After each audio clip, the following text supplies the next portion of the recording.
Depot ખાતે વિદ્યાર્થીઓની સગવડતાને લઈને પાસ કઢાવવા માટે 3 કાઉન્ટરો કાર્યરત કરવામાં આવ્યા છે। વિદ્યાર્થીઓને અગવડતા ન પડે અને સહેલાઈથી તેઓને પાસ મળી જાય તેના માટે ડેપો ખાતે વિશેષ વ્યવસ્થા કરવામાં આવી છે। વિદ્યાર્થીઓના પાસ કઢાવવા માટેના જરૂરી ડોક્યુમેન્ટનું લિસ્ટ પણ ડેપોના કાઉન્ટર પર મૂકવામાં આવ્યું છે। જો કે વિદ્યાર્થીઓ શાળામાંથી પોતાનો CTS નંબર મેળવી લેવાનો રહેશે અને જેથી વિદ્યાર્થીઓના ડેટા ઈ-પાસ સિસ્ટમમાં નાખવાથી સરળતા રહી શકે। આમ ડેપો સંચાલકના આયોજનથી વિદ્યાર્થીઓમાં ખુશી જોવા મળી રહી છે। જેમાં Bharuch city centre bus station ખાતે રેગ્યુલર એક કાઉન્ટર ઉપરથી પાસ ઉપલબ્ધ થતો હતો, જે હાલ 3 કાઉન્ટર શરૂ કરવામાં આવેલા છે। એમાં બહેનો માટે એક અલાયદી લાઇનની વ્યવસ્થા કરવામાં આવેલી છે। સુરતના રાંદેરમાં અપહરણ વિથ લૂંટના કેસમાં 4 આરોપીઓના નામ સામે આવ્યા છે, જેમાંથી 3 આરોપીઓની ધરપકડ કરવામાં આવી છે। ગાડીમાં આવેલા 4 શખ્સોએ એક યુવકનું અપહરણ કરી તેની પાસેથી 18,000 રોકડ તેમજ 32,071 USDTની લૂંટ ચલાવી હતી। પોલીસે આરોપીઓની શોધખોળ કરતા 4માંથી 3 આરોપીઓને ઝડપી લેવામાં આવ્યા છે। આરોપીઓ પાસેથી ગુનામાં ઉપયોગમાં લેવાયેલી 4-વ્હીલ કાર, મોબાઈલ સહિત 4 લાખથી વધુની મત્તાનો મુદ્દામાલ જપ્ત કરવામાં આવ્યો છે અને આગળની તપાસ હાથ ધરાઈ છે। યુવકનું અપહરણ કરવામાં આવ્યું હતું। 4 શખ્સોએ યુવકનું અપહરણ કરી લૂંટ ચલાવી હતી, જે ઘટનાના દ્રશ્યો સામે આવ્યા હતા। અપહરણ કરીને તેની પાસેથી 18,000 રોકડા તેમજ 32,071 USDTની લૂંટ ચલાવવામાં આવી। પોલીસે આરોપીઓની શોધખોળ કરતા 4માંથી 3 આરોપીઓને ઝડપી લેવામાં આવ્યા છે। આ 3 અલગ અલગ દ્રશ્યો બતાવવામાં આવી રહ્યા છે। સુરતમાં સામાજિક તત્વો બેફામ બન્યા હોય તે પ્રકારના દ્રશ્યો છે। મોબાઈલની લૂંટ માટે 2500 રૂપિયાના મોબાઈલની લૂંટ માટે હત્યાનો અંજામ આપવામાં આવ્યો, તો બીજી બાજુના દ્રશ્યો બતાવવામાં આવી રહ્યા છે, જેમાં સુરતમાં યુવકનું અપહરણ કરીને લૂંટ ચલાવવામાં આવી અને પેટ્રોલ પંપ પર લૂંટ થઈ હોવાના આ દ્રશ્યો સામે આવ્યા છે। સુરતમાં સામાજિક તત્વો બેફામ બનતા પોલીસની કામગીરી પર અનેક સવાલો ઉભા થઈ રહ્યા છે। સુરતમાં લૂંટ વિથ મર્ડરની ઘટના સામે આવી છે। મોબાઈલ માટે યુવકની હત્યા કરી નાખવામાં આવી। કીમ નજીક કન્યાસી ગામમાં આ ઘટના બની। માત્ર 2500 રૂપિયાનું આ મોબાઈલ લૂંટવા માટે ચપ્પુના ઘા ઝીકી યુવકને પતાવી દેવામાં આવ્યો। લૂંટ વિથ મર્ડરની ઘટનાને અંજામ આપી 3 લોકો ફરાર થયા। કીમ પોલીસે લૂંટ વિથ મર્ડરનો ગુનો નોંધી આરોપીની શોધખોળ હાથ ધરી છે। 3 લૂંટારૂ આવેલા, જેમણે સ્ટેબિંગ કરી અને 2 મોબાઈલ લૂંટી ગયેલા છે અને આ દરમિયાન સ્ટેબિંગ દરમિયાન પછી પાછળથી જ્યારે હોસ્પિટલાઇઝ કરેલા ત્યારે એક વિનોદ પિહાણ કરીને એક મરણજના જે છે એનું મરણ થઈ ગયેલું છે। શિક્ષણ નીતિના અમલની સાથે હાલ દેશમાં સ્કૂલ શિક્ષણની માંડી ઉચ્ચ શિક્ષણ સુધીના જે તમામ વિદ્યાર્થીઓ છે તેને યુનિક આઈડી બનાવવાની પ્રક્રિયા આજે ચાલી રહી છે। ત્યારે ભરૂચ જિલ્લાની શાળાઓમાં પણ આ કામગીરી હાલ ચાલુ થઈ ચૂકી છે। ઉચ્ચ શિક્ષણના વિદ્યાર્થીઓના ગત વર્ષથી academic bank of credit ID બન્યા બાદ હવે આ વર્ષથી અપાર આઈડી બનાવવાની પ્રક્રિયા શરૂ કરાઈ છે, જે હેઠળ ગુજરાત બોર્ડ હેઠળની તમામ માધ્યમિક, ઉચ્ચતર માધ્યમિક સ્કૂલોના ધોરણ 9 થી 12ના તમામ વિદ્યાર્થીઓના અપાર આઈડી બનાવવા માટે આદેશ આપવામાં આવ્યો છે।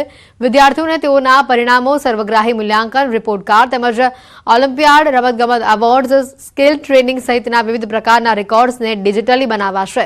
વિદ્યાર્થીઓ ઉચ્ચ શિક્ષણ માટે અને રોજગાર માટે આ ક્રેડિટ સ્કોરનો ઉપયોગ કરી શકશે છે।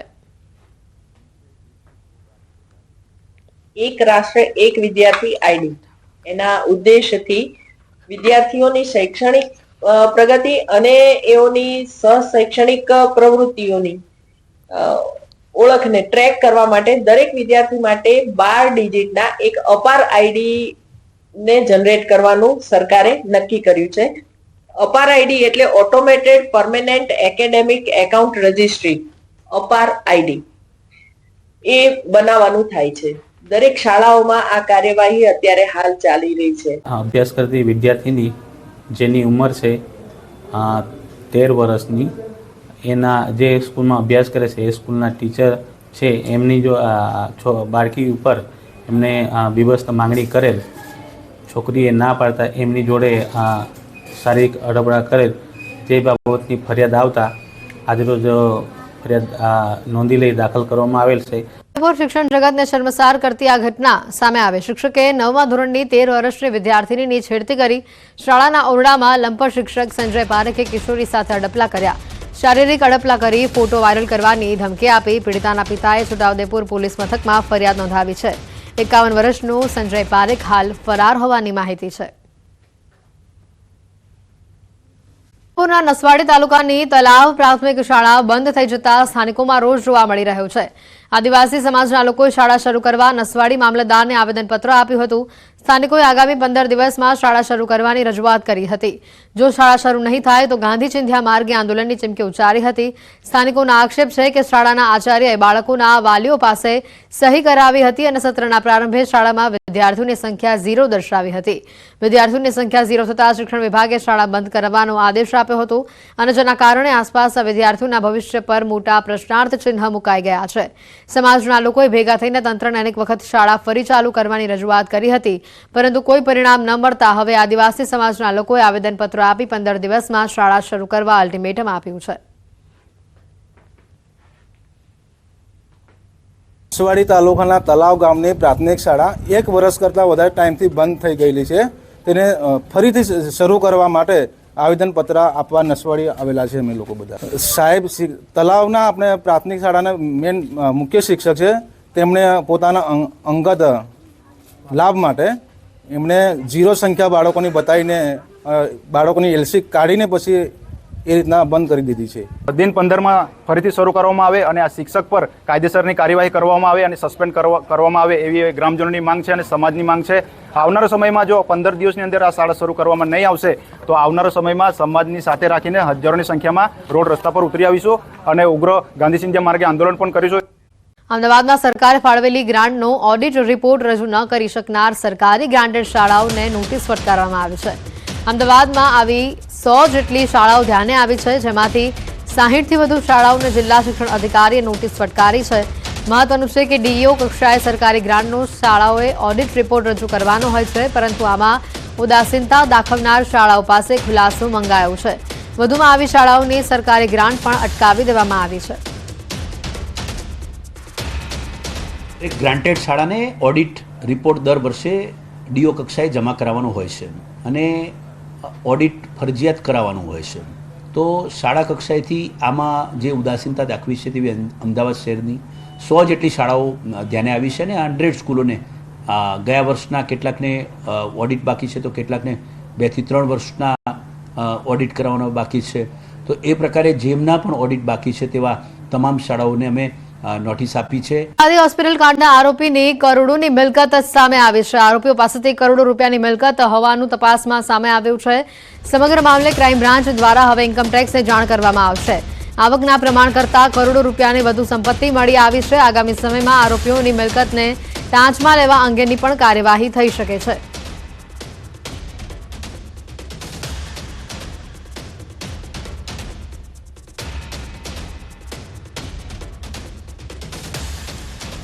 વધુ માહિતી મેળવીશું. ફોન લાઈન પર સંવાદદાતા ઋત્વિજ જોડા ચૂક્યા છે. ઋત્વિજ, જે રીતે જાતિકાંડના આરોપીઓને કોર્ટમાં રજૂ કરવામાં આવશે, કરોડોની સંપત્તિ તેઓના નામ પર હોવાનું સામે આવ્યું છે, વધુ માહિતી શું? જી, વાત કરીએ તો જે પ્રમાણે 5 આરોપીઓની ધરપકડ કરવામાં આવી હતી અને જે 5 આરોપીઓ છે તેની પૂછપરછની અંદર અનેક હકીકતો ક્રાઇમ બ્રાન્ચને હાથે લાગી છે. ઉપરાંત જે 5 આરોપીઓ છે તેને સાથે રાખીને જે હોસ્પિટલ પર સર્ચ કરવામાં આવ્યું હતું, તેમના ઘરે સર્ચ કરવામાં આવ્યું હતું, ત્યાંથી પણ કેટલાક મહત્વના પુરાવા છે તે ક્રાઇમ બ્રાન્ચને મળી આવ્યા છે. જો કે સૌથી મહત્વની બાબત તો એ છે કે જે આરોપીઓ છે તે આરોપીઓનો પગાર જોતા તેમની પાસેની જે મિલકત છે તે મિલકત અનેક ગણી હોવાનું સામે આવ્યું છે. એટલે કે તેમના પગાર કરતા જે મિલકતો છે તે મિલકતો વધારે પ્રમાણમાં હોવાનું સામે આવતા હવે આ સમગ્ર મામલે ઇન્કમટેક્સ છે તે ઇન્કમટેક્સને પણ જાણ કરવામાં આવશે. કારણ કે જે મિલકત તેઓએ વસાવી છે તો તેઓએ આ આવક છે તે ક્યાંથી મેળવી હતી, કેવી રીતે મેળવી હતી, ઇન્કમટેક્સ ને લઈને તે કયા પ્રકારનું જે રિટર્ન છે તે ભરપાઈ કરતા હતા, આ તમામ બાબતોની જાણકારી માટે હવે ક્રાઇમ બ્રાન્ચ દ્વારા આ મામલાની જાણ છે તે ઇન્કમટેક્સને કરવામાં આવશે. એટલે હવે આ સમગ્ર મામલે જે બેંક એકાઉન્ટ છે તેઓની પાસે કેટલી મિલકત છે, કેટલી કારો છે, આ તમામ બાબતોની તપાસ છે તે અમદાવાદ ક્રાઇમ બ્રાન્ચ દ્વારા કરવામાં આવશે. આભાર ઋત્વેશ માહિતી બદલ. વિવાદ અંગે સૌથી મોટા સમાચાર આવી રહ્યા છે. સસ્પેન્ડેડ પીઆઈ સંજય પાદરિયાને રાહતના સમાચાર છે. પાદરિયા સામે હત્યાના પ્રયાસની કલમ રદ કરવા પોલીસ કોર્ટમાં રિપોર્ટ સોંપી શકે છે. તબીબી અભિપ્રાય અને હથિયારથી હુમલો ન હોવાના કારણે પોલીસ બીએનએસની કલમ 109(1) રદ કરવા કોર્ટમાં રિપોર્ટ કરશે. કલમ રદ કરવા જરૂરી પુરાવાઓ એકત્રિત કરવામાં આવી રહ્યા છે. તો આ તરફ સસ્પેન્ડેડ પીઆઈ પાદરિયા સામે રાજકોટ બાર એસોસિએશનના ઠરાવ અંગે પણ આજે બાર એસોસિએશનની બેઠક મળી રહી છે. આક્ષેપ છે કે સભ્યોની જાણ બહાર જ પાદરિયાનો કેસ ન લડવાનો ઠરાવ કરાઈ દેવાયો હતો. હવે આ ઠરાવ સામે 100 વકીલો સહી કરીને રાજકોટ બાર એસોસિએશન અને બાર કાઉન્સિલ ઓફ ગુજરાતને પણ રજૂઆત કરશે.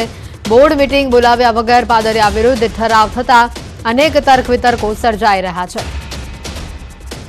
વધુ માહિતી મેળવીશું. ફોન લાઈન પર સંવાદદાતા અંકિત પોપટ જોડાઈ ચૂક્યા છે. અંકિત, વધુ માહિતી શું? હવે તો પીઆઈ સંજય પાદરિયા વિરુદ્ધ જે રાજકોટ શહેરના તાલુકા પોલીસ સ્ટેશન ખાતે જે હત્યાની પ્રયાસ અંતર્ગત જે કલમ હેઠળ જે ગુનો નોંધાયો હતો ને આખરે હવે રાજકોટ શહેર પોલીસ દ્વારા તે હત્યાના પ્રયાસની કલમ એટલે કે જે બીએનએસની કલમ 109/1 કહેવામાં આવે છે તેને રદ કરવા માટે પોલીસ દ્વારા કોર્ટમાં છે તે રિપોર્ટ કરવામાં આવશે. એટલે કે આમ સંજય પાદરિયા માટે રાહતના સમાચાર છે તે સામે આવી ચૂક્યા છે. ચોક્કસ હજુ સુધી સંજય પાદરિયા દ્વારા આગોતરા જામીનની અરજી છે તે કરવામાં નથી આવી, પરંતુ સંભવતઃ પાદરિયા દ્વારા જે આ પોલીસ દ્વારા જે કલમ છે તે રદ કરવાનો રિપોર્ટ કરવામાં આવ્યા બાદ પાદરિયા દ્વારા આગોતરા જામીન અરજી છે તે મૂકવામાં આવી શકે તેમ છે. તો બીજી તરફ આજરોજ રાજકોટ બાર એસોસિએશનની બેઠક છે તે મળવાની છે. ખાસ કરીને જે સંજય પાદરિયા વિરુદ્ધ કોઈ પણ વકીલ છે તે કેસ નહીં લડે તે પ્રકારનો એક ઠરાવ છે કે જે રાજકોટ બાર એસોસિએશન દ્વારા કરવામાં આવ્યો હતો.